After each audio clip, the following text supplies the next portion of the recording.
And we are here. Hey, hello, everyone. This is Josh Cohen of Speak Good Human, and I am so excited about this webinar today because not only is it a cool, unique format with a roundtable of experts in the field, but it's about a subject that is so foundational to learning animal communication. It's something that every single one of us who has gone to try to learn this has come up against right away, and that's having your first conversation. And it's really such a terrifying concept for so many of us because we're faced with trying to do something that we don't know how it sounds or feels. We are told we can do this. We're told often how it does sound for somebody else. And we don't want to get it wrong. We don't want to look like we're idiots that we can't do it. We don't want to be embarrassed about what might come through, and we might be wrong about it. There's so many things that are going through our minds that it just kind of freezes us. And I think that's where many learners are right now when they really want to learn animal communication, but this first conversation really stumps them, and it's too much of a fear factor.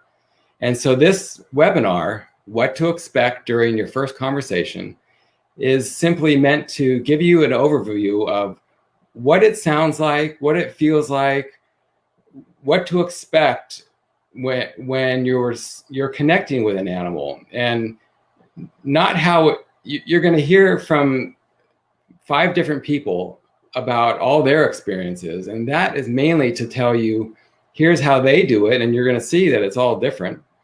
And you're not meant to do it their way. They may give you some ideas that may work for you, but you're meant to find your way. And by the end of this webinar, I hope you'll have enough ideas and enough courage to take your first step and do your first conversation. And if you've already had conversations before, this webinar is not for absolute beginners only. It's also for people who have struggled for months or years with their conversations and wondering if they are real, wondering if they're making it all up, wondering if they're accurate about things. And so we'll try to bust all these myths and get you guys full of courage to take that next step. And I'm going to be introducing you to our awesome guests today. First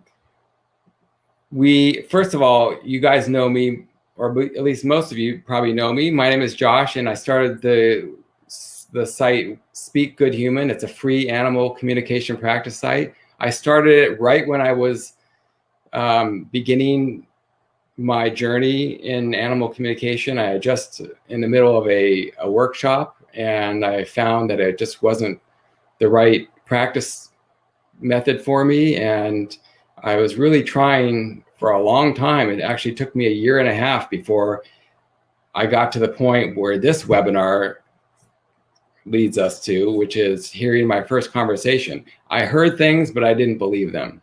And the first time that I actually believed it, about 1.5 years later. So everything that I'm doing on the site and everything I'm doing in this webinar is designed to help you eliminate that first 1.5 years and just get right to this really fun activity of talking with animals.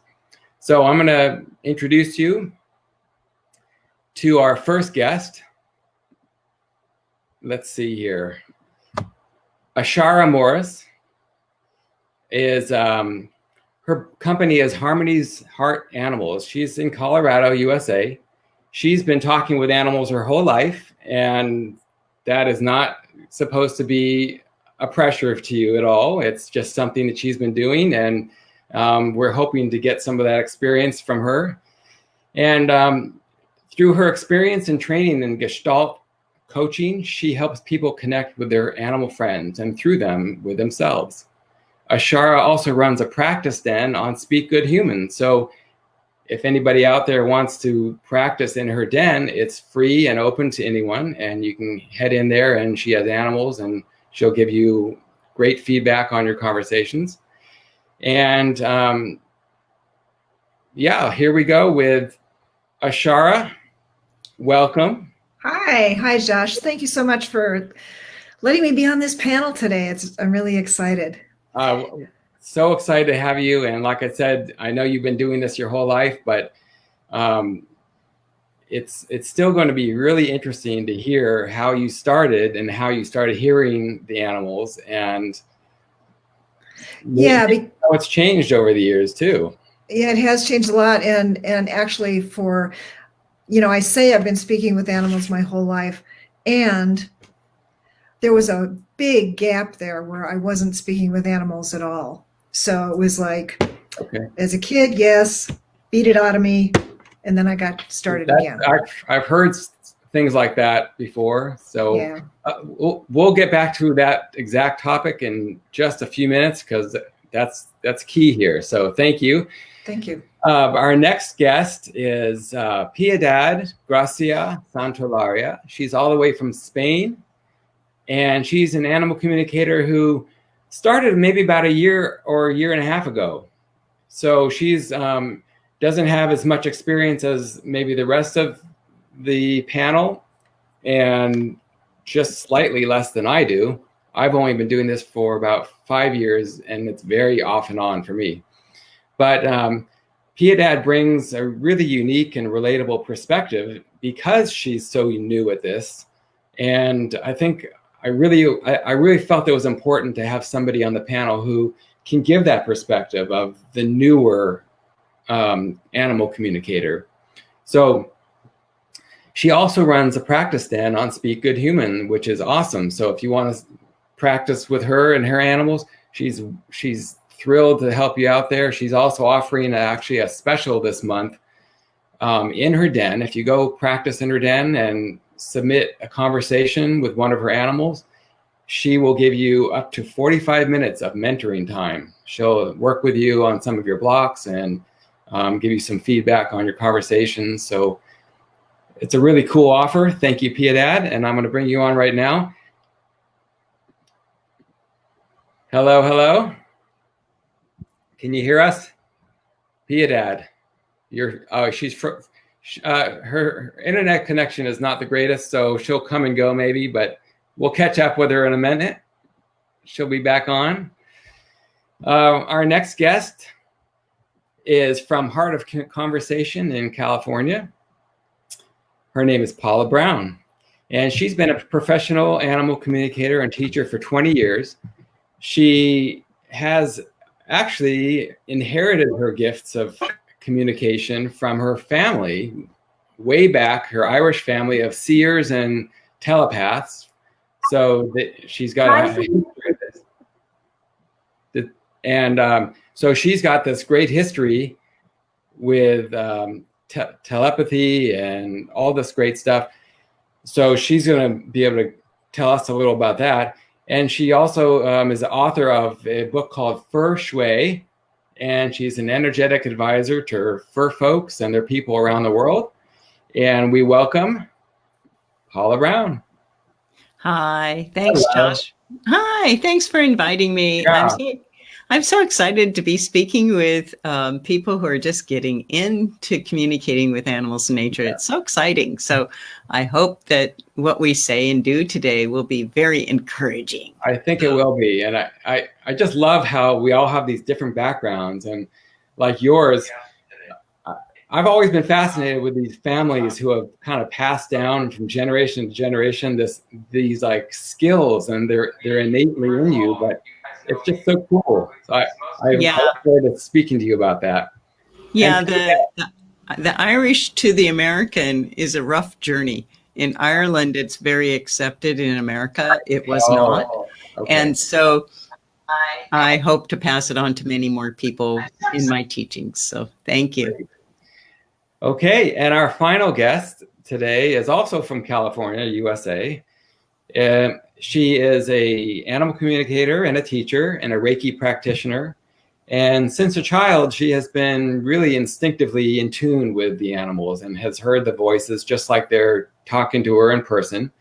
She was able to hear the thoughts and feel the feelings. And She actually apprenticed with Penelope Smith, one of the pioneers of this field.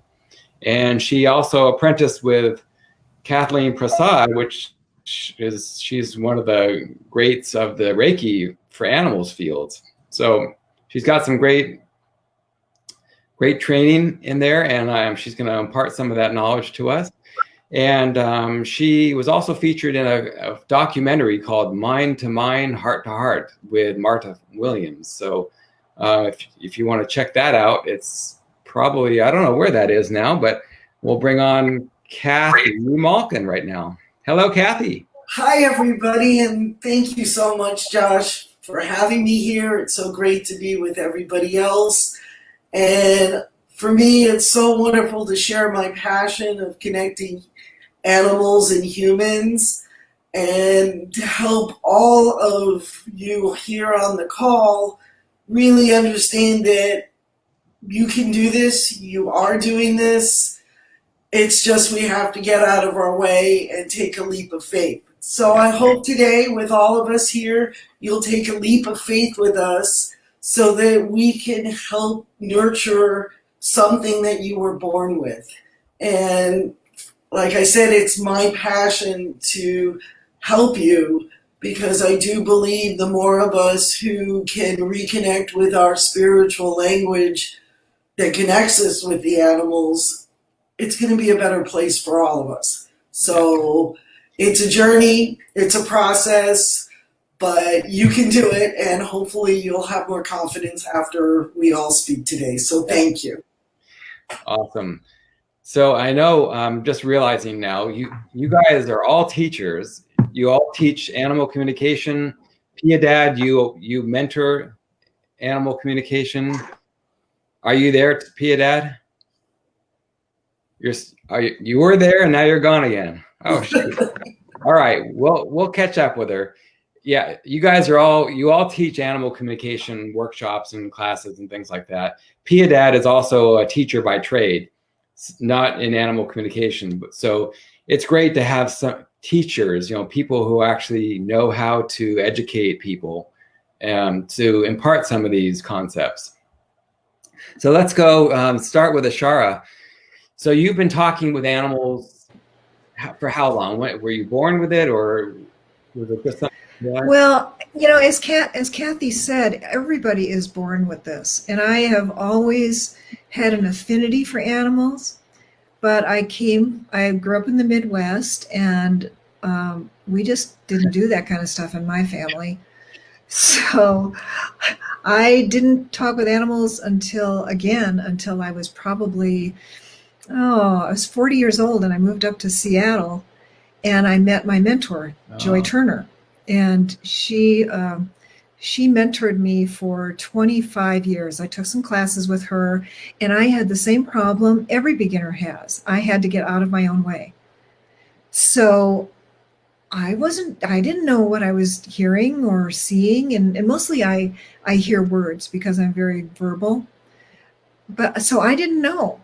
And it was only through practice and doing a lot of my own personal work so that I could be confident in myself that I was able to finally do this as a business. And I've been doing it actually as a business. I retired from corporate America in 2014. So I've been doing it as a business since then. Did I hear you right? You said that Joy mentored you for 25 years? Yeah.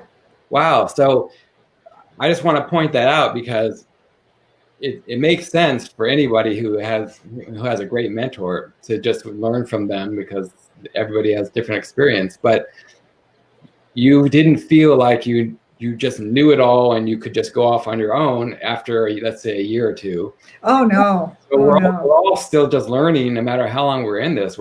We can all learn from everybody else. And it seems like every time I talk with an animal, I learn something new. Yeah. So I've finally gotten to the point where I realized that if we can imagine it, it can happen. Okay. And that was big for me. Yeah. Kathy, I'm going to go to you next. Were you born with this? Like you kind of. We're all born with it. Well, I'm not doing anything that nobody else can. The difference is I was blessed to have a mother who believed animals talk to us. Okay.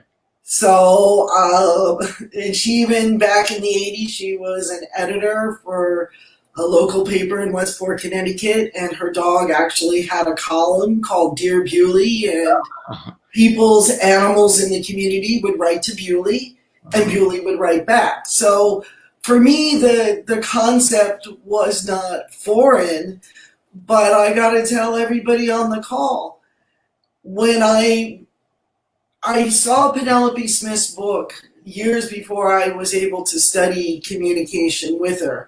And my first class with her, I was with 100 other people, and we all looked at each other and went, "Did you get anything? I don't know. Did you get anything? I don't know."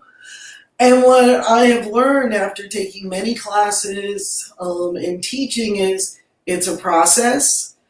We are like onions, and we have layers of disbelief and ego and all sorts of things that get in the way, but it is a process of learning, and it's a process of self-discovery of who we are as spiritual beings. And that you can't do in 5 minutes. So I studied for years, I think 4 years before I went into my professional practice, which was in 2000. And many people I studied with, and when I was with Penelope, would take a class and boom, they were doing it. And I just had, at least for me, I had far more respect for myself and the process and helping people with their animals, that I wanted to take my time and really know that what I was doing was authentic. But I was telling Josh earlier, when I first started, I had to really control my environment. I mean, nobody could be around, and I had to be in a certain place, and I had to do a meditation. And it was a process, and it was hard. But I stuck with it, and just like creating a strong muscle or developing a skill, I stayed with it. And I think I was pretty good 20 years ago, but I'm much better now, and I'm still learning. Yeah. So part of the process is learning who you are and how your instrument, because you are the instrument of the telepathic communication, works. And you gotta take a leap of faith. Every time I talk to an animal, even to this day, I feel like I'm taking a jump off a cliff on a level. Yeah, So, see, that kind of information is so important for people who are just starting out. Just to hear that, number one, you guys took time, many years, to develop the skill. Even if you started out pretty open to it or able to do it, it still took you many years to develop it further. And then to get to where you are now, and just to take the leap of faith every single time. I mean, I would think by now you guys would just say it's as easy as just talking to somebody in person, which it is, but to still be like a little nervous about it, that's human. well, and it's not only human, but also as a professional, people have expectations and needs that we need to meet. So that's part of where the leap of faith is. But in my day-to-day life, when I connect with animals, it's easy. It's just, I don't even think about it anymore. Yeah. It just is there. But when you're putting a professional hat on, things shift. Yeah. Paula, did I ask you yet about this question? About No. Because when I added Piedad on, I'm sorry, I think all the photos shifted around, so my order got out of line here. Okay. What's your background? Did you start out at a young age? I won't say born with it, because I already got corrected twice now. Yeah. I was fortunate to be part of an all-Irish family in north of Seattle, in the farmlands, in the dairy farm. And I had a wonderful grandmother who was known for hands-on healing in the dairy farms. And so my little jaunts out the weekends to the cows, the beautiful cows in the dairy farm, was into the barns and feeling how the animals were doing. And I would hear their voices, and my grandmother would say, "Aye, you hear them too."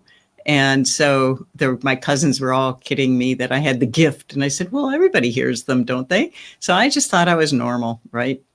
And subsequently, my American German mother decided that I would be aspected as something very odd when I started school.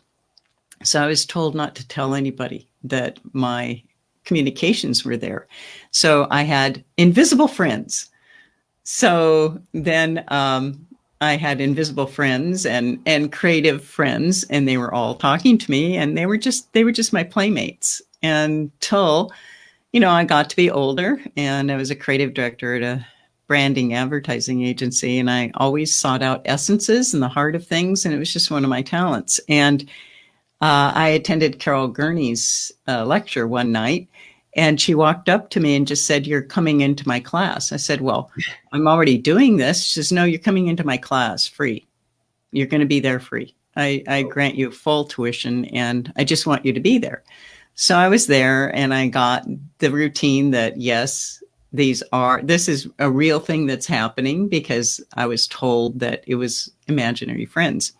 So I became Carol Gurney's assistant for a few years, but the whole thing is having a mentor and having somebody to talk to this about, and to believe in you, because what you're receiving is absolutely real. Yet the key part of believing that you're getting what you're getting is to tell somebody, and to get support. So that's sort of my little beginning. Yeah, we're going to touch on that a little more too, that what you just said about telling somebody, because that's one of the things I see the most is when we're trying to learn this and we're taking those first conversations, and we might practice in private, if you can call it practice. It kind of is, but it kind of isn't, because if you don't tell anyone, or you don't send your conversation in to get some feedback, it's like you're doing it invisibly, and it's kind of like it didn't really happen, because you don't know if it happens. There's no confirmation, and so without the confirmation, your confidence just drops to the bottom, and where are you left with? It's not a good place. So telling somebody, having a mentor, having somebody where you can give some feedback. I mean, send in your conversations. We'll get there. Piedad, are you there? Oh no, Piedad, can you? I think you're unmute. Sorry. Piedad, can you hear me now? Yep. Oh, good. I know your connection is not the best. Did you freeze again? Oh, all right. We'll get there. I'm going to go on to the next question. Ashara, what do you find is your strongest clair? And did it change over the years? My strongest clair is clairaudience. So I hear the animals because I'm very verbal and I love words. And I have noticed over the years, though, that the second strongest now is feelings.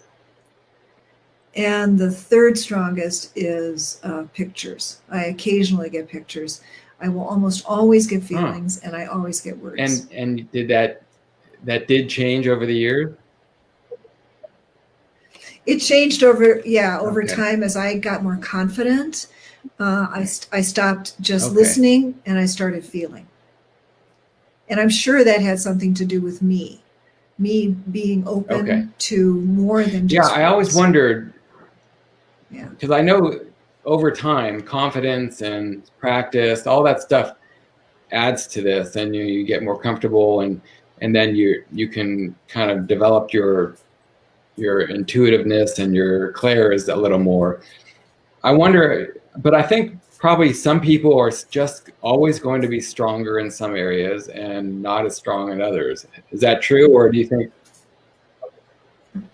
I think that is true. One of my students Okay. always sees pictures, and that's where she started, and it just freaked her out because she would see these bizarre pictures, and so she had to interpret them. They weren't always straightforward. They had something to do with where she was at emotionally, physically, mentally, psychically, and so it was really challenging for her, and yet her communication was so solid once she got herself out of the way and just reported what she saw. Then the human could say, oh yeah, that red thing, that's Fluffy's red ball. Okay. So But she didn't know what it was. How does that work? She has a conversation and she just gets pictures. How do you tell the person, the animal's person, what the conversation was all about, all in pictures?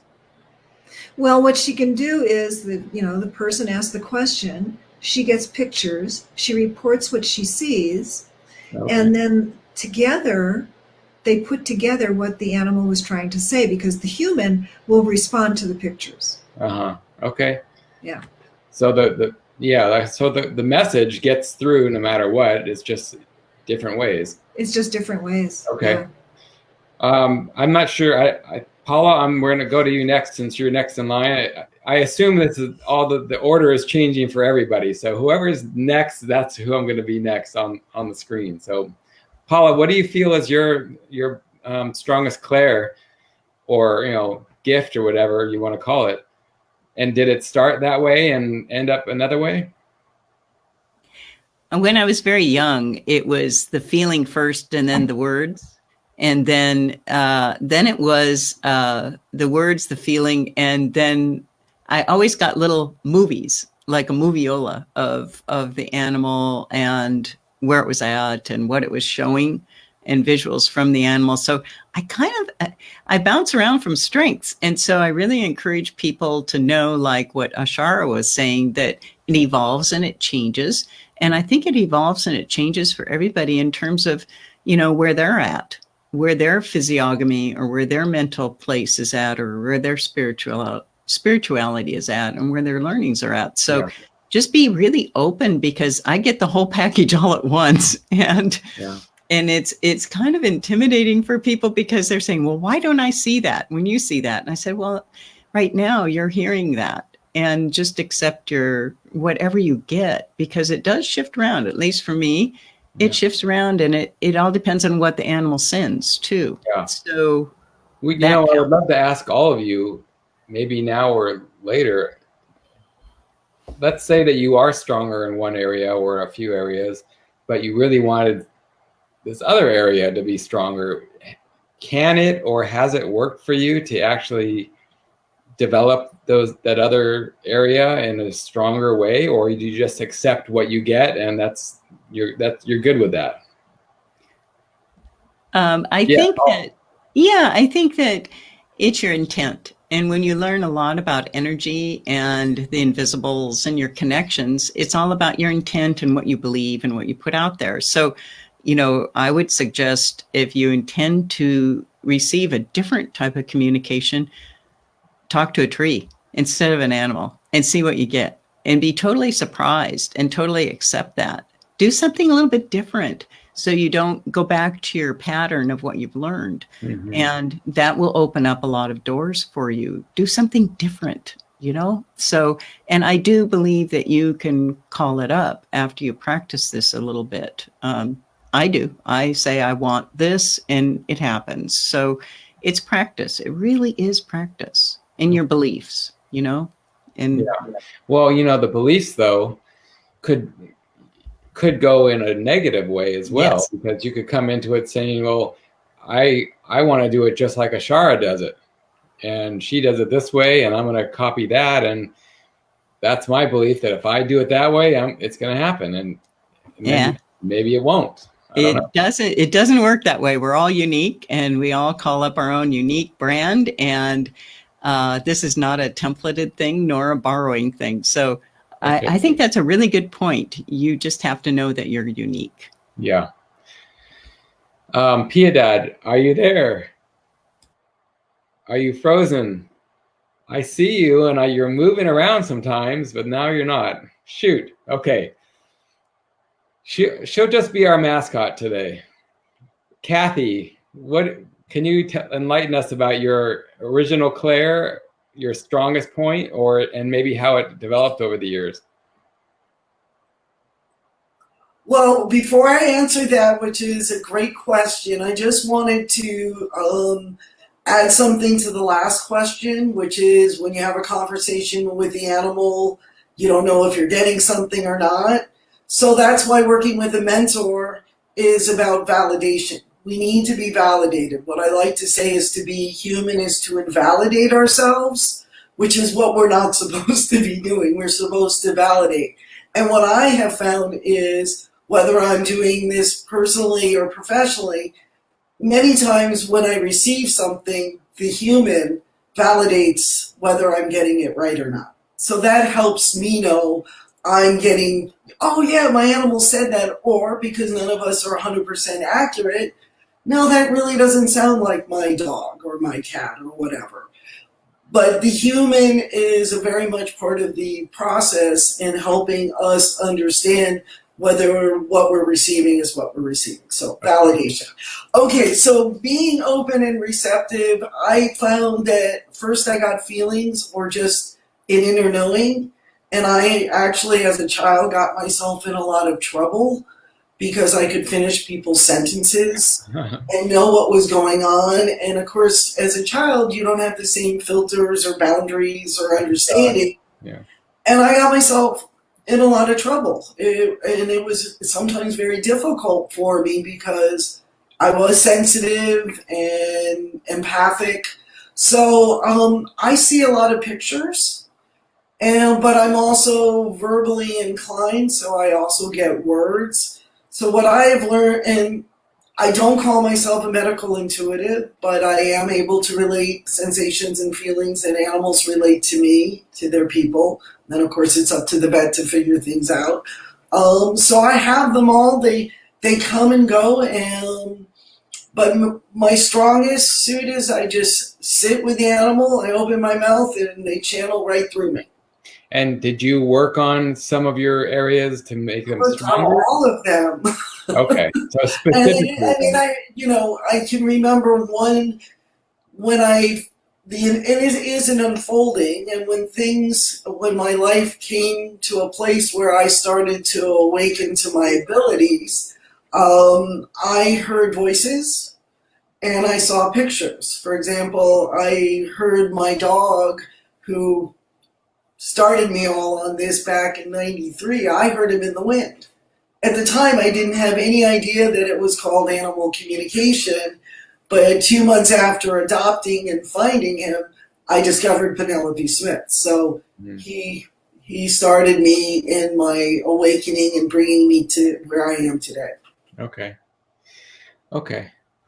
So for the beginner.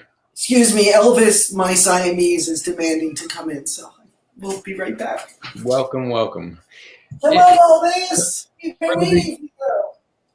For the beginner starting out and wondering, what is my strength? How do I even start? How do I even figure out what my Claire is or what my strong point is? Where do I start? How would they know where to start? Because they're likely looking around at the teacher or at more advanced students or people who have had this more developed since they were younger, and so they know more about what their strengths are. And it's intimidating for the rest of us to see all that and think, okay, they say that we can have all that. I don't feel it. It's not happening for me. Where do I start? You start with your heart. Get out of your head. That's where you start. So what does that mean? That means that you learn how to come from your heart center, which is where the telepathic communication comes through, and then we translate, interpret with our mind. But if you're up here, you're never going to get to where you need to be, which is our spiritual connection through our heart center. So you start by feeling unconditional love that you have for your animals. And you do meditations that bring you into a heart space. And that's what I always do when I'm teaching. The first thing I do is I get people out of here and feeling. Yeah. Because telepathy means feeling. It doesn't have to be words. It doesn't have to be pictures. It starts with a sense and a feeling. So my process is, as soon as I get people in their hearts and I connect them with open-hearted animals, they at least get a taste of what it feels like, and then you build from there. Yeah.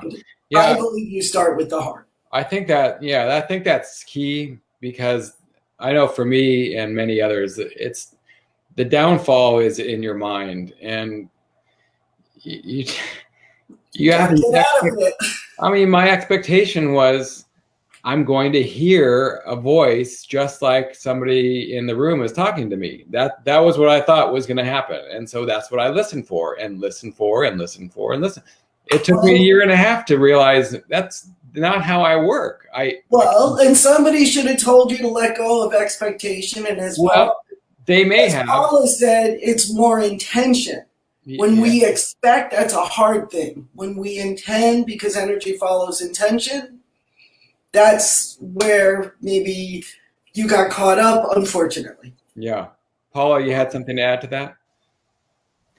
Yeah, I'm also a Hawaiian shaman, and so it's all body, mind, and soul. Mm-hmm. So I believe that I can make a suggestion to be of help here. When you're asked to think from your heart and not let it go to your head, the majority of people don't know what that means.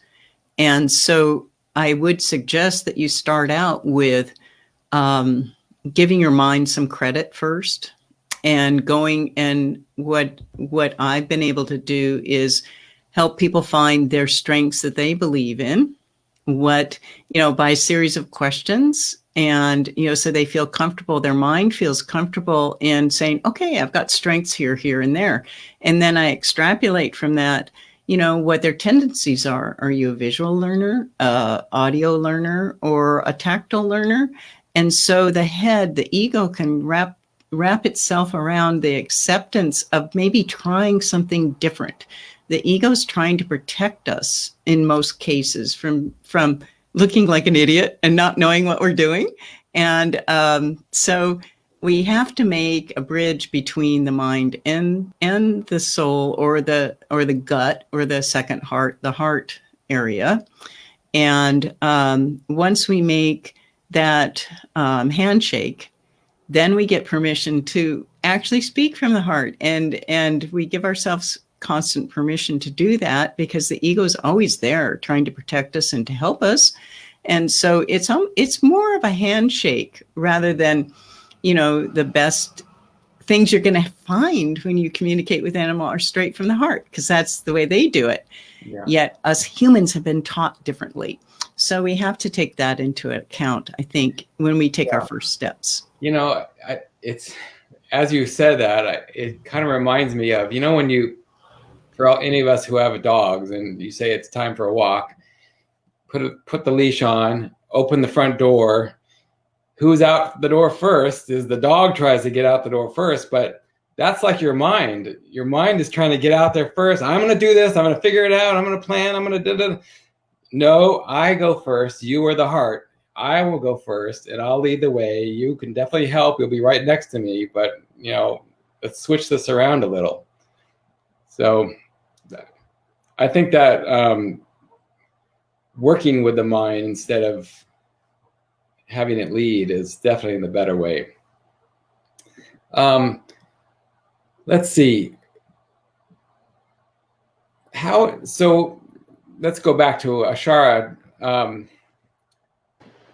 When you're connecting to an animal, and this may have changed over the years as well, what does it sound like to you? What does it feel like?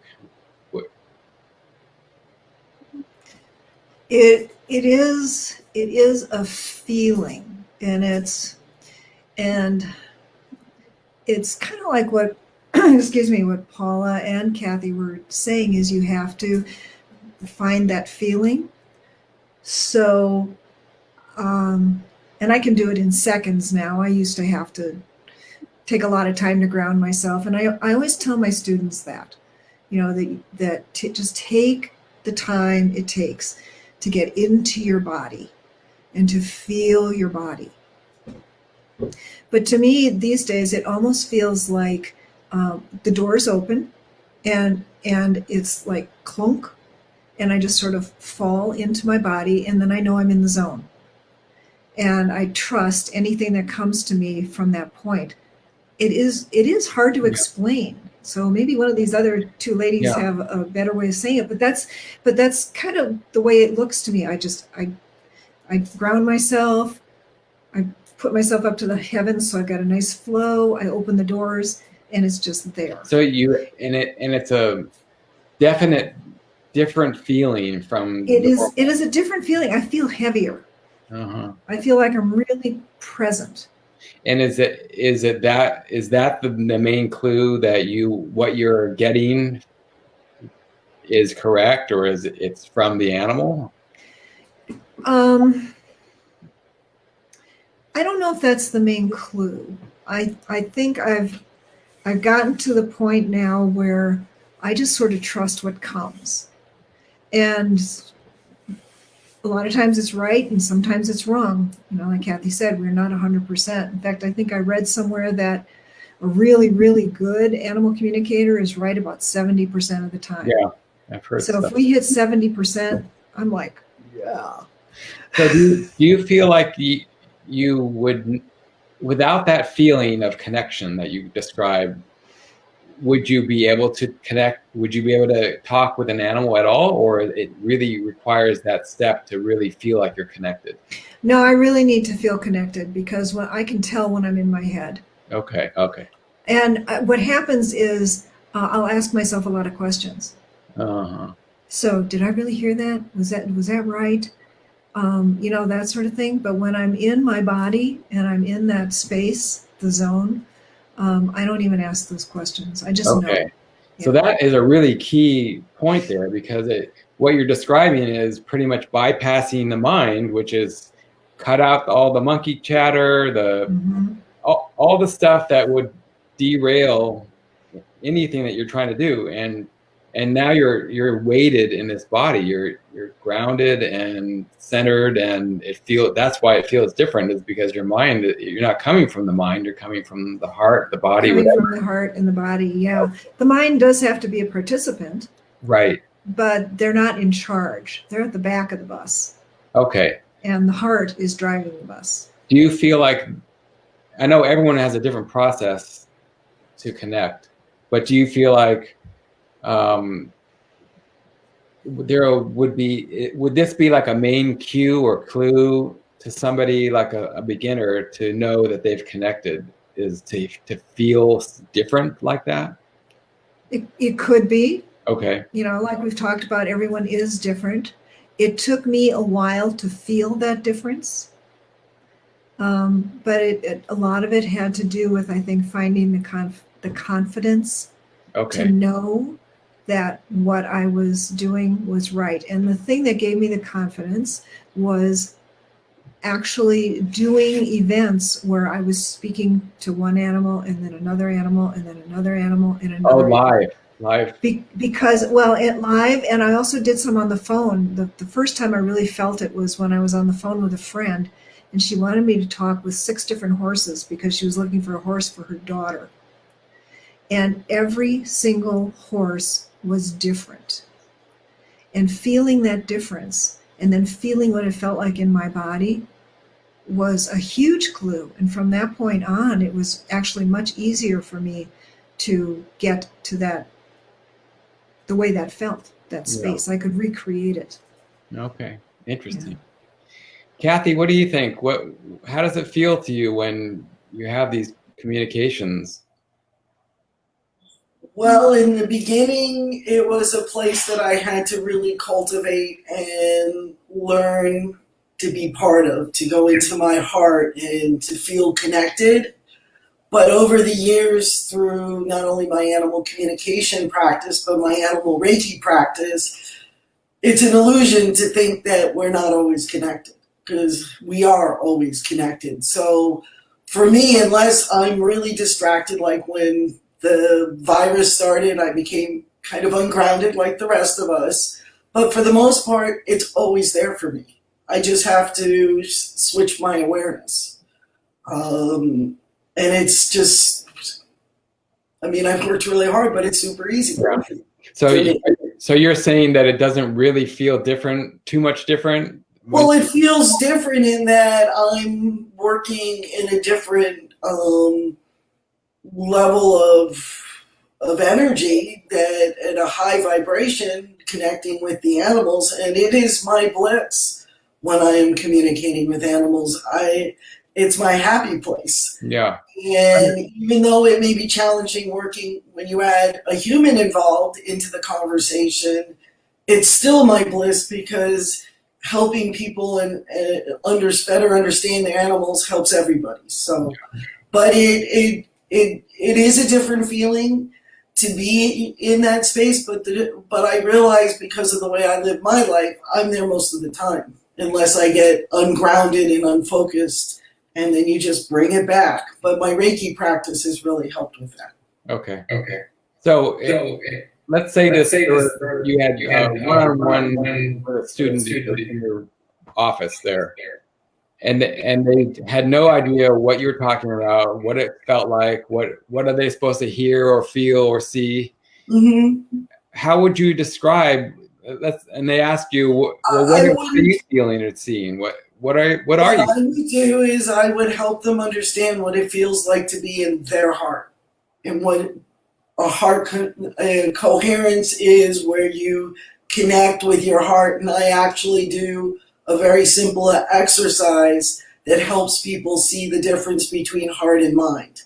Once they understand that within themselves, then I give them my dog Bodhi, and Bodhi takes over, and in all my introduction classes, I'd say 95% of the participants at least get their paws wet and a taste, because Bodhi is the teacher. Uh-huh. He's the master, and I can depend on him every time. I'm so lucky to have him as a partner, a teaching partner, because he can get people to, even if it's just recognizing that he likes his red Kong, I don't care. Just one thing. That's all we're looking for, because then, like I said, it builds from there. Okay. What about you, Paula? The question, in case you didn't remember, or in case anybody out there is listening, we're talking about what it actually feels like to hear or be in a conversation with an animal. Is there a different feeling about it, or do you hear a certain thing? Does it sound like somebody's just speaking to you, or what for you? What does it sound like, or what does it feel like? How do you know you're connected? I'm a little bit odd. I've always just accepted it, and I just start talking. But what I get in my body is I get a general chill down my thighs, and then I get a chill on my forearms. And when something is very important that the animal says, I get that chill in spades. And so then I star that part of the read, and it's like we're always walking with our animals. We're always connected. So I've always just been walking with them and known I've been connected. And whether they were deemed my invisible friends or not, I think it's a big thing about trusting it. And my body doesn't shift that much. They just come like wham. And I can do a meditation with my eyes open and see them and hear them and feel them. And I think once you start being validated, you get that trust. And it's about trusting it and feeling your body. I mean, really being in your body and recognizing little twirls and twitches.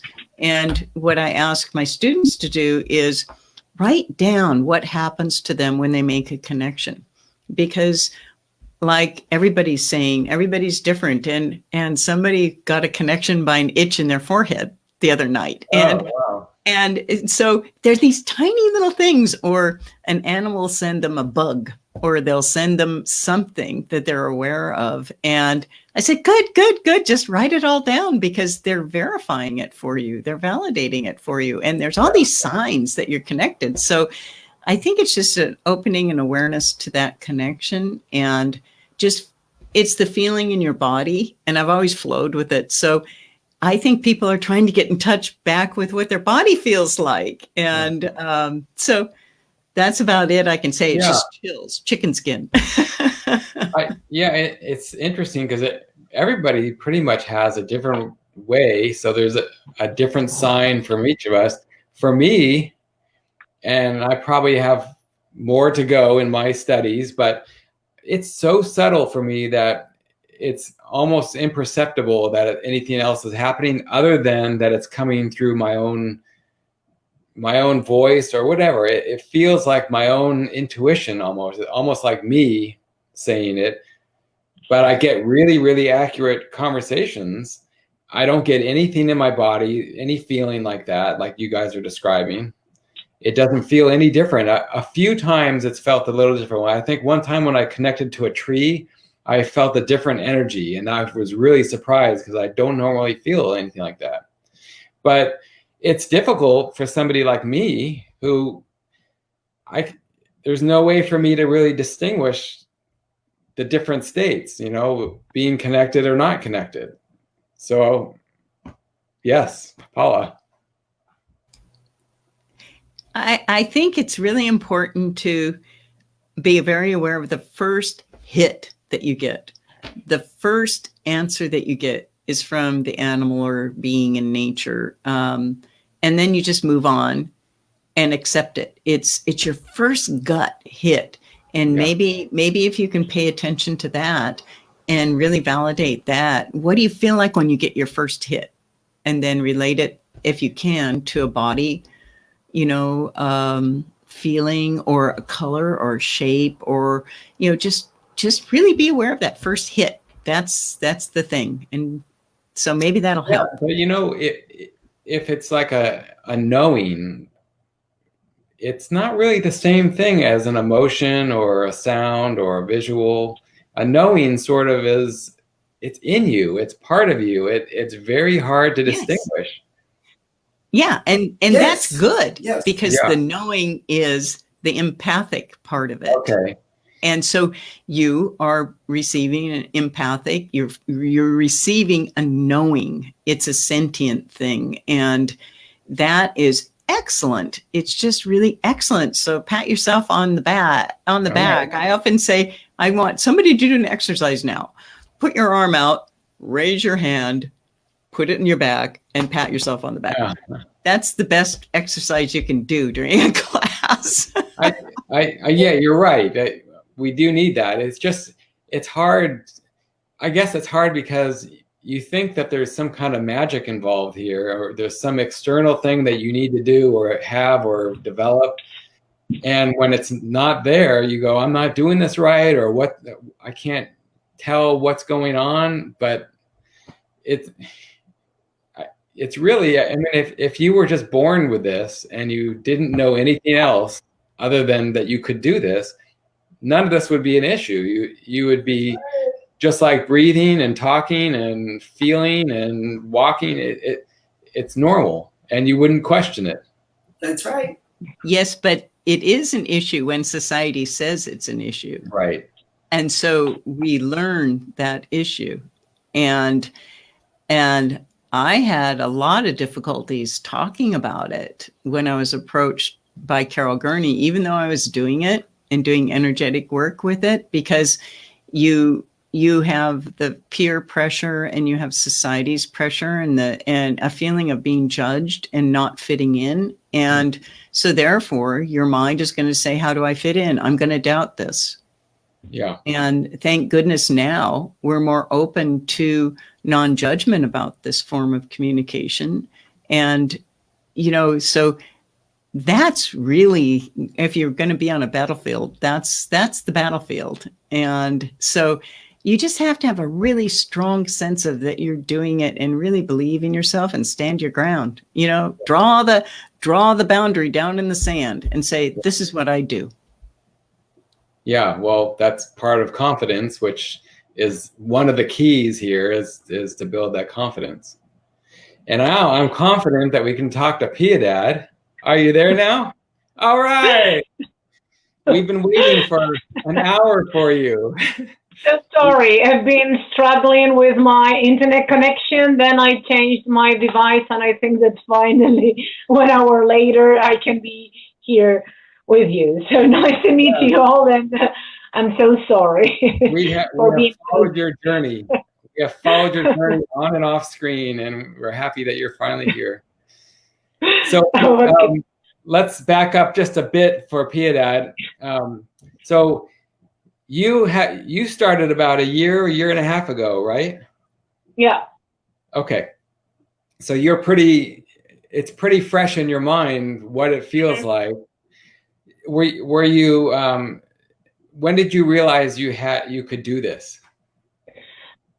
Okay, I started with a workshop with Joe and Joe, and out of curiosity, I had never heard of animal communication.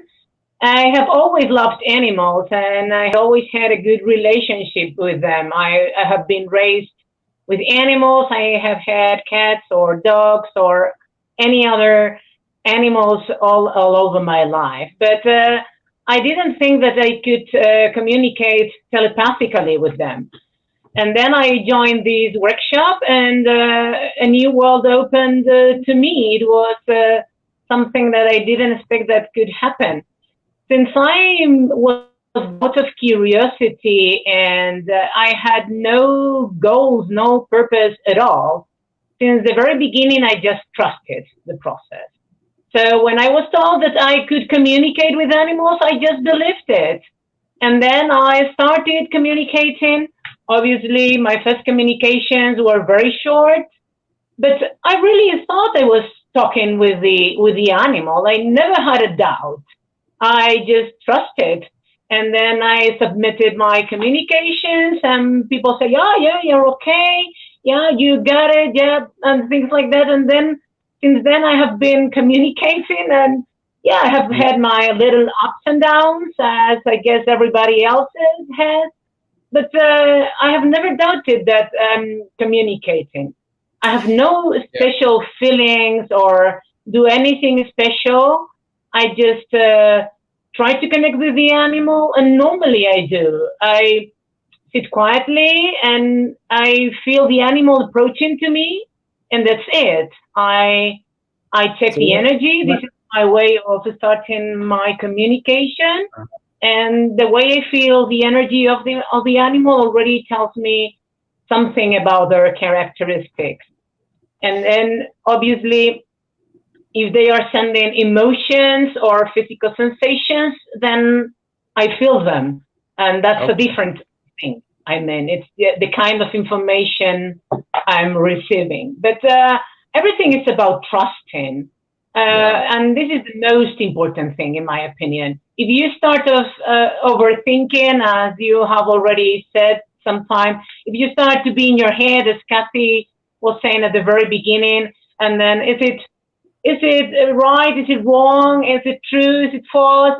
Then stop it. You better do something else, because that's not the point. You have to trust and practice, as you have already been saying too. Yeah, so this is it. I'm glad you're here, because I've known you for about a year, and that's the first thing I noticed from you is how bold you were. You didn't doubt. You just went for it, and you skipped all the aggravation and anxiety, all the stuff that we go through sometimes for years. You just skipped over that. And anyone else who's listening right now or watching, Piedad has it right. I mean, if you can at all skip all the crap, sorry to say, all that stuff that you've been dealing with, just know that it works and that you can do it in your way. and just Yeah. do it. You will get to be like Piedad and everybody else, but maybe your traveling will not be so long and hard. It will be a quick and easy thing, and it's all about the confidence. And she had it right from the beginning, because I think, Kathy, did you mention something about I guess acting like you're a child?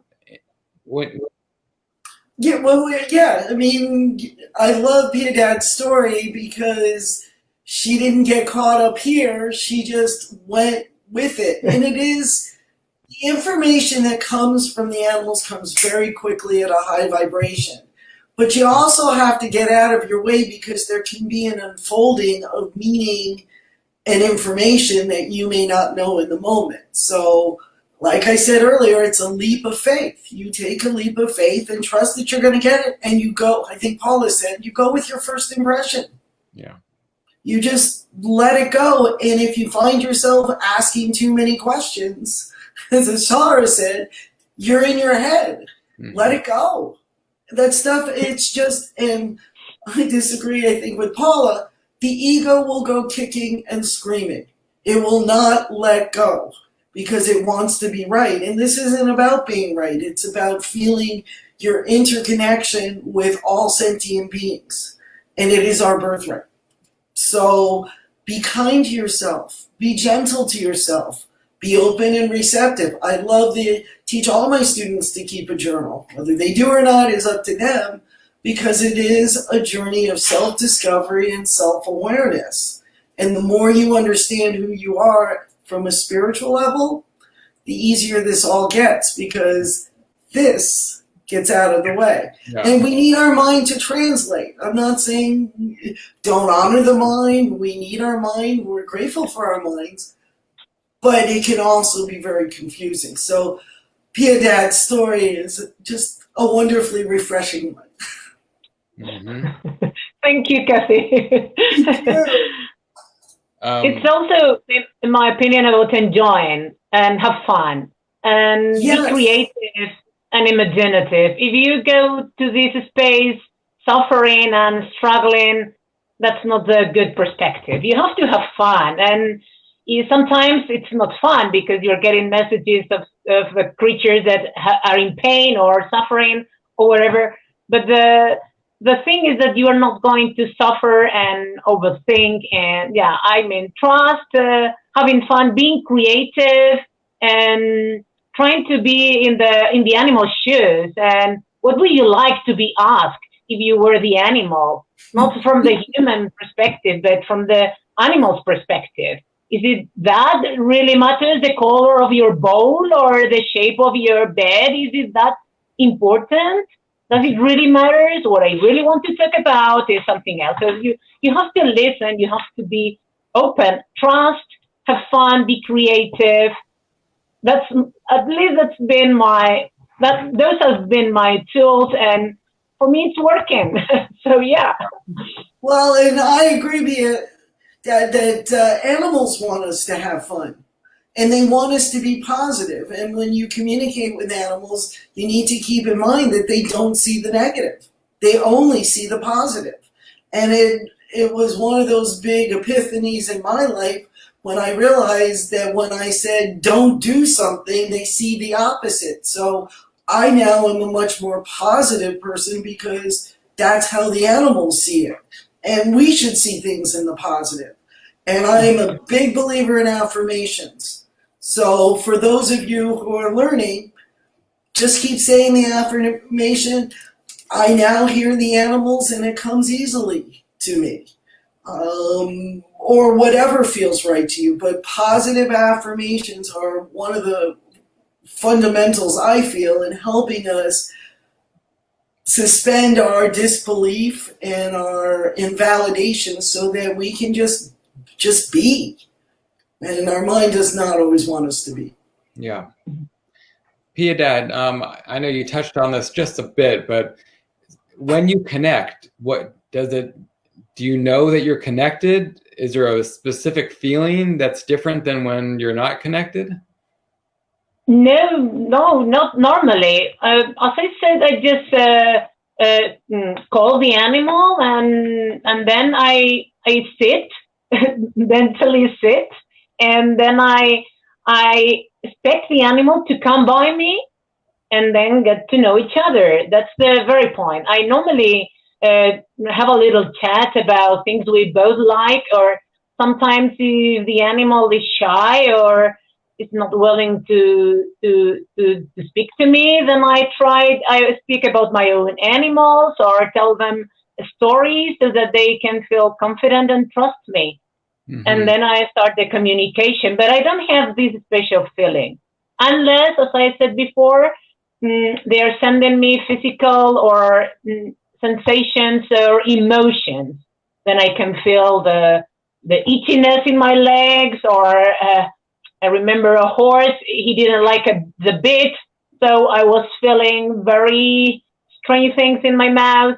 Or if it's emotional, I can feel very sad at one moment. But these are pieces of information. But at the very beginning, I don't feel anything special. I'm just having a conversation telepathically with the animal, the same as I am now. I don't feel anything special because I am talking to you now. So the sensation for me is the same. I don't have a clue to say, oh yeah, I'm connected. No. Okay. I just know that I'm connected. Yeah. So everyone watching this, you can see what's happening here. We have 5 different people who all have the result of being able to talk to animals, but we all do it in a different way, and it feels different. Also, there's almost nobody has said the exact same thing. We've all had a completely different experience, and even ways of getting there. We have different ways of getting there and different paths that we took to get to this point. And I sometimes will describe this as not learning animal communication. It's learning about yourself, because once you learn about yourself, the animal communication is just something you can do. When you learn about yourself, you can do lots of other things too, in addition to animal communication. This just happens to be what we're learning now, but it's important to learn about how you work and what works for you.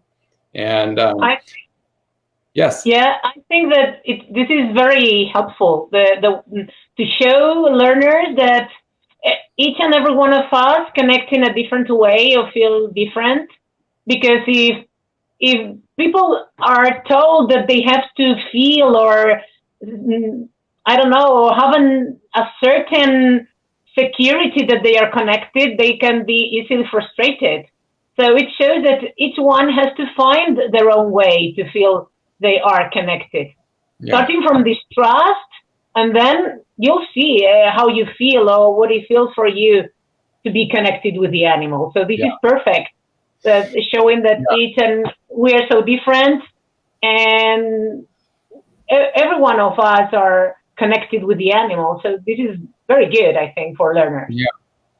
And the thing that I see a lot of, though, is people who have been trying to do this for quite a while. I was one of those people, and it took me a long time. I tried a lot of different things. A lot of the stuff that you guys have mentioned, the meditations and the affirmations and the this and the that, I tried it all. It doesn't mean that it wouldn't work all the time. Maybe later on it would work, and before it didn't. But I hear a lot from people that they keep trying this and they try that, and this teacher and that teacher and this book and this video, and they're still frustrated they can't get it. And what would you say to somebody like that? Where do they go next? Because everybody has an opinion about what worked for them. But yes, Kathy. My feeling is that you just have to stay the course, and there's no magic pill. There's no easy way to. This is, like I keep repeating, it's a spiritual journey. It's an awakening. It's an awareness, and whatever's going to get in the way, you got to peel back. And I don't know you very well, Josh, but from what I'm listening and hearing is a lot of disbelief on your end and a lot of head chatter. And you just have to learn to let it go. You have to learn to be like the animals and be in the present moment, in your heart space, and make it simple. Because what I have seen over the years is if you get people in the right place, the animals will do the rest. But you've got to get out of this. We have 50,000 thoughts or more a day. So when we want to get there, the animals get busy signals. We get frustrated with ourselves. So when you're practicing, pick a time when you feel strong and you have energy and you have confidence. Don't try it when you're tired or worn out, because you're only going to get what you put out. And that's where the projections are. You're going to project, I'm not hearing, I'm not this, I'm not that. You're going to get it right back. If you instead go, I'm open and receptive to whatever I receive in this moment, even if you get nothing, you thank the animal and you move on and you don't get into it. All that minutia really puts a block and a wall. Because if you can just start with the understanding you are connected, whether you're aware of it or not, that can really help. Yeah.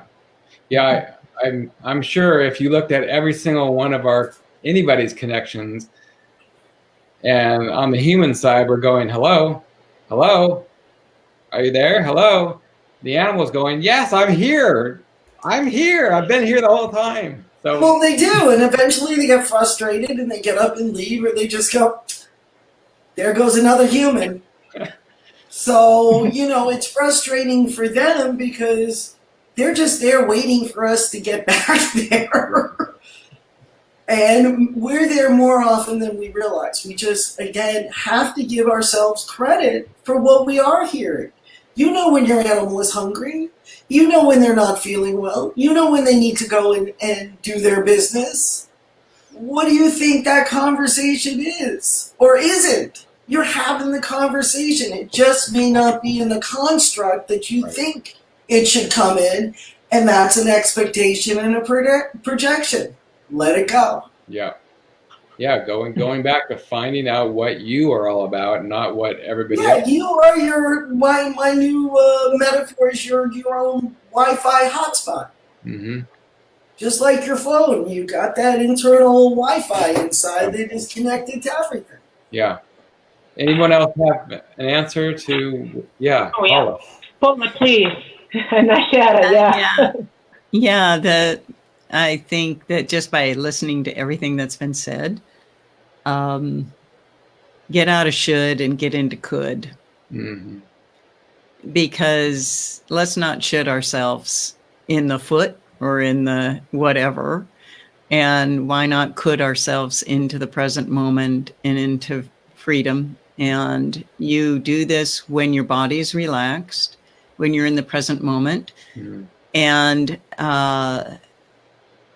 it's your belief and your trust.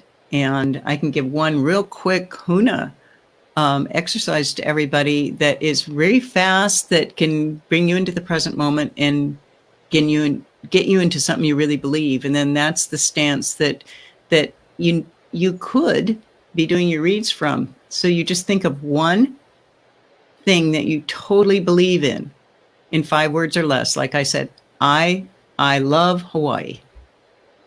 That's it.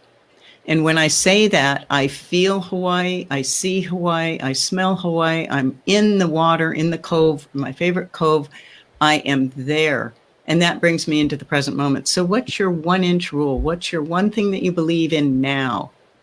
And think of that when you get really frustrated. It'll lower your blood pressure. It'll help you breathe evenly. And it'll get you into something you believe. And then the leap into believing that you're doing this is very short. So maybe that'll help everybody, but please don't should yourself. Okay, thank you. Who else had Ashara? Yeah. Yeah, I really like what Kathy and Paula are saying, and essentially what they're saying is you have to let go of all the crap that we have grown up with, that's in our heads and it's actually in our bodies, and we have to let it go, because that opens us up. And that allows us to access the present moment. That allows us to be where we need to be and to have the confidence to know that this isn't crazy talk, that it really is happening. And I don't know about other countries, but I do know that in the good old US of A here, we are so grounded in what we think is reality that it's difficult for people to let that go. Because to let it go implies that there might be something else, and that might be it might be bigger than we are, and the world is hugely bigger than we are. So let yourself let go of all those preconceived notions. But you say, hold on, yeah. So, but you said, and I agree, let go of all the stuff we've learned, because there's a lot of stuff that we don't, is useless to us. It might have been fine for somebody else, but certainly not for us. Mm-hmm. But I think we're all still doing that to some degree. We're all still taking on stuff that we don't need as adults now. Even when we're approaching animal communication, there's a lot of stuff we hear and learn, or people tell us, or we observe, or whatever, and we're taking that on as something that we need to do or understand or be in order to do this. And how do we differentiate what's good for us and not necessary for us? Well, I think the ears we hear with as adults are the ears that we learned with as children. Mm-hmm. So letting go of learning what that listening is, then as adults we can say, that doesn't seem quite right to me, and be comfortable in it. It's finding comfort in being in your own body, and being aware of who you really are, who you are as a person.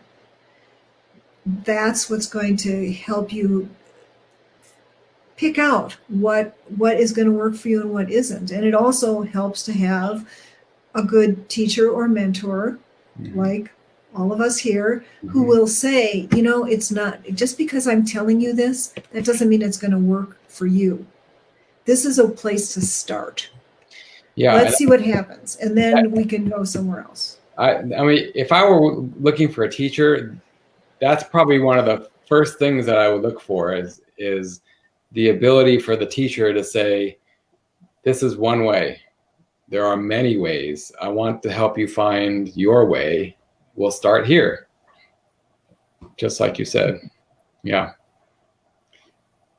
I believe that the big challenge of this whole animal communications are, the way animals are reflecting us now. They're our mirrors, and we can learn a lot from our own animals and others. And the thing is that once you start this work, you really start diving deep into your own challenges and your own set of beliefs and your own things that maybe you need to let go of, that aren't really suiting you right now, or that you want. So it's all about restructuring yourself, as well as learning how to open up your heart. And that's why it's soul stories.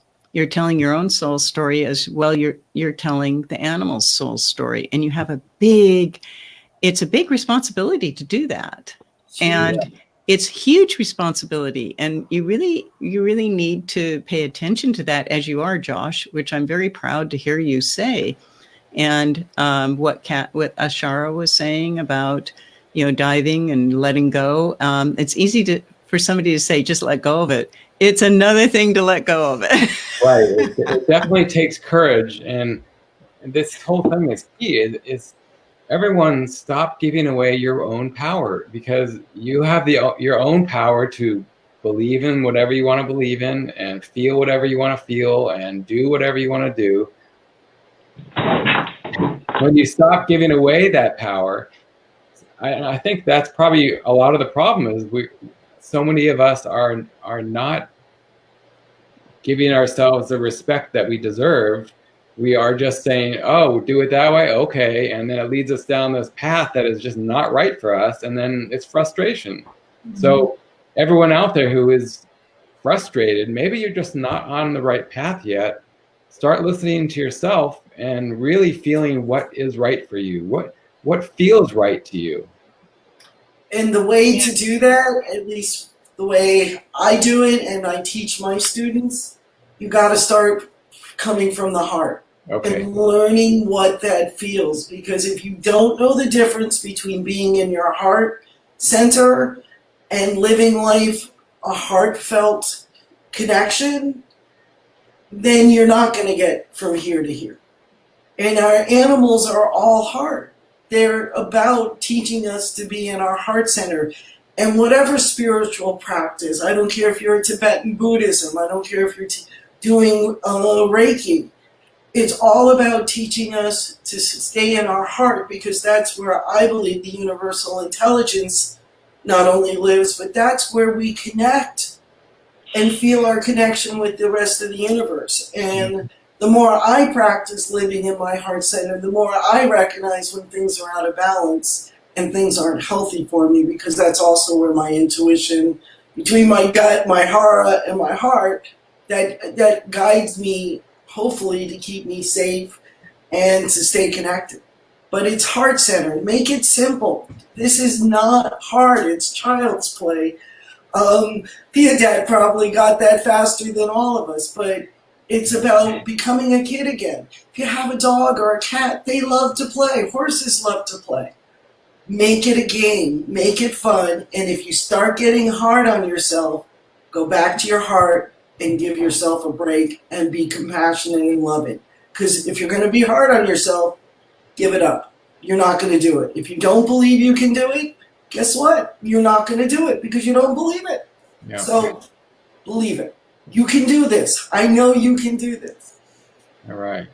Pia Dad, you had something to say. Yeah, I agree that the best you are with yourself, the best communicator you become. This is huge. I mean, if you are struggling with a lot of things in your life, you probably don't have space in your heart and in your mind to cope. Although sometimes it really helps. I mean, sometimes it's the opposite. When you are bad and you have had a hell of a day, then you connect with an animal and it may help you release all that bad energy you have been collecting the whole day long. And in a more practical way, I think that practice and finding a space, a safe space for practice is really important. I mean, for example, your website, where everybody is on the same page, that everybody understands that there are learners, that if you have an animal there, you receive 5 lines of communication, you have to be generous, you have to be give it the proper feedback to encourage this person to go on, to keep on doing. So finding a safe space to practice, I think that is very important. And obviously, stop being judgmental. If you are judging yourself all day, that's terrible. And also, be fearless. You know me, Josh. I have no fear. And I jump into every pool, into every challenge people put in my way. There I go. Because I love it. I have nothing to lose. What can I lose? Yeah. I mean, if I do a bad communication, what can I lose? Okay, somebody will tell me, you're totally wrong. Okay, I say, maybe, yeah, that's right. But that's it. I have nothing to lose. So you have to be bold and you have to trust yourself. And obviously, if you have to find your way. Some people need, I have a coworker, Belinda, for example, she settles down in a very sacred place with her crystals, her oracle cards, her oils. Some other people just walk, Verena, just, you know her, just walks in the country because this is where she gets the best communications. So there is no, as we were saying, there is no one formula for everybody. You have to find yours. Is it meditating? That's fine. Is it walking in the country? Is it being in the supermarket with your headphones waiting in the queue? That's okay. But you have to lose your fear, to stop being judgmental, and you have nothing to lose. That's it. Obviously, Yeah. you have to be ready if you want to be a professional and charge for your services because you want to earn your living that way. But otherwise, what can happen? Yeah. Well, So, I sort of disagree with that. okay. Words matter, words hurt, and it's really important as translators that we take very good care of what we say, how we say it, because we do not want to harm the humans. So, yeah, I don't want to get things wrong, but I am the first one to say I blew it. But when it comes to doing this professionally, I think it's really important to have some counseling skills. I've got a master's in counseling and education because we have to love the humans as much as the animals. And if somebody says to me, I want to be an animal communicator, but I don't like humans, I don't think it's the right profession for them. Humans matter. Don't misunderstand me. I don't think that you have to do it carelessly. Of course not. This is very important. You're a messenger, of course. What I mean is that we normally fear failure, and this blocks us. This is what I mean. Obviously, no, I don't mean that you just spill everything that comes through your mouth, through your head, or whatever it comes from. No, sorry. I think that I didn't explain myself. Okay, sorry, Kathy. I didn't mean that. No, because it sounded cavalier, but it clearly that's not what you meaning. You got to take that leap of faith, and I get that. Yeah, because I know Piedad, she puts her heart into it, and she takes care of every animal and species who she comes across with. They're all in good hands with her. So I'm glad you guys cleared that. Well, and if I can just share wisdom from Penelope Smith, she basically told us that if you come from your heart and your heart center and you hold that space of compassion, whatever comes through, it's for the highest good. So you set that clear intention and you stay in your heart. Okay. And that is one of the big messages Penelope, I'm so grateful to her, has taught me. Yeah. Let me just take 1 second here. So we're about an hour and a half. Do you guys still have time, or does anyone have to get going? I've got a few more minutes. I have a few more minutes too. Okay. Because I didn't know, I had a couple questions that I could touch on, but we could also wrap it up. Up to you guys. I do want to say at this point, after all this discussion, the answer to the question, what to expect during your first conversation, is not anything that you can put your finger on, really. It's not what Paula had in her conversation, or Shara had in hers, or Kathy or Piedad. It's what you have in yours out there. It's going to be just for you. And if all of us had a conversation with the same animal, it would likely come out differently for all of us. And some of us might hear it. Some of us might see things, feel things. It's all about how it translates through you. So just wanted to answer that before we move forward. Kathy, let me ask you, you said you had an exercise about how to distinguish between the heart and the mind. Is that a long exercise? No, it's a fairly short exercise. It's an exercise that I've learned from a wonderful website called heartmath.org. And I'm a big follower of them and have been working with a lot of their principles for 25 years. Okay. So essentially the exercise is spending a few moments just thinking about an issue or problem that you're going through, and this is not something you have to share with anybody, but you just take a few moments thinking about it. And this is where Paula was talking about honoring the mind. And you just spend a few moments. I'm going to let you all just spend a few moments just thinking about an issue, a problem, something that you don't have a resolution to, but just take a moment and think about that. Okay.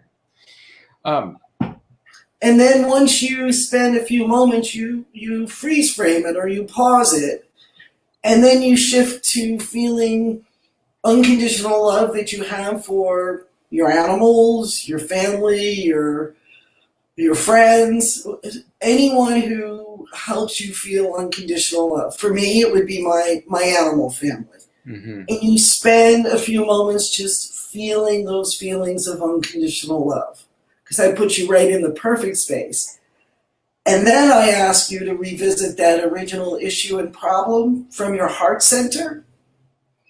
And what people report, my students report to me, is they see a difference. There's a different resolution. There's a different way of approaching things, or they let it go. But they're two very distinct perspectives. Yeah. And when you know what it feels like to be in your heart, that's where you start. Now, how you go from there, like Josh said, is very individual. But the way I teach it, it all starts here. Okay. Let me just ask this one last question, because I think it's kind of the next step for everybody. Let's say that you are out there and you have not had a conversation yet, or if you have had them, you haven't sent in your feedback for your, the conversations to get feedback, which is really, they should go hand in hand. You shouldn't be practicing in private, because it won't get you anywhere. It's actually probably going to do the opposite of what you want. So make sure when you have those conversations, send in your conversations, get feedback from the animals or from the teacher, and you'll progress a lot faster that way. But my question for all of you is, if you have had, you're absolute beginner, you've had no training yet, you haven't read books or you haven't taken classes, should you go ahead and have a conversation or try one? Because some people might say, no, you really need to know the basics. And some people might say, why wait? It's part of your intuition. Ashara, do you have any opinion on that?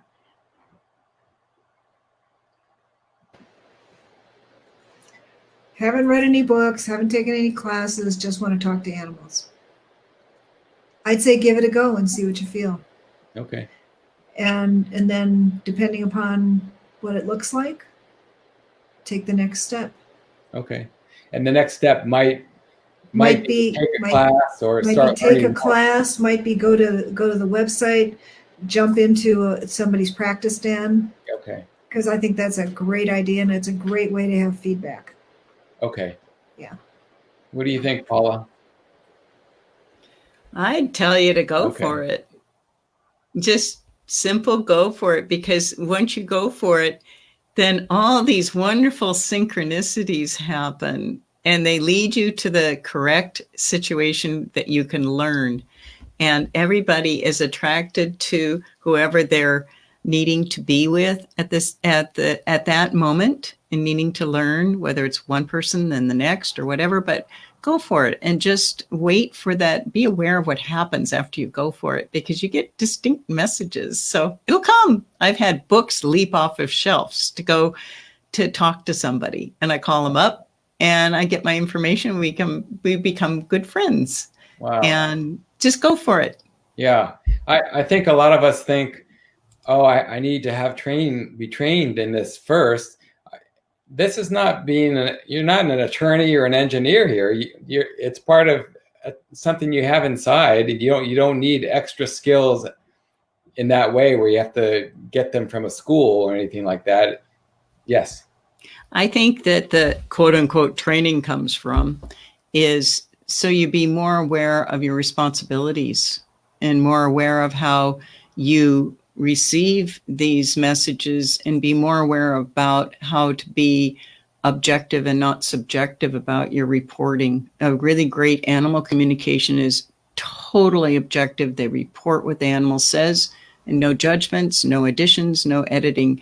And so when you do begin, it is nice to have a container to do that in, yet you first need to let it flow and let it go. Yeah, my experience is when I see these conversations, people having conversations, the ones who are just bold like Piedad, who just go for it, I can tell they are going to be a really good communicators because they don't have the inhibitions, and I can tell the conversations are much freer, and it may not all be accurate, but it's at this point, but it's on the right path, I think. Piedad, what do you think?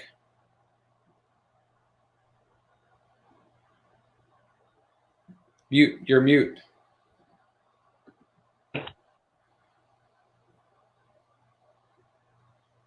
Oh, I still don't hear you. Unmute.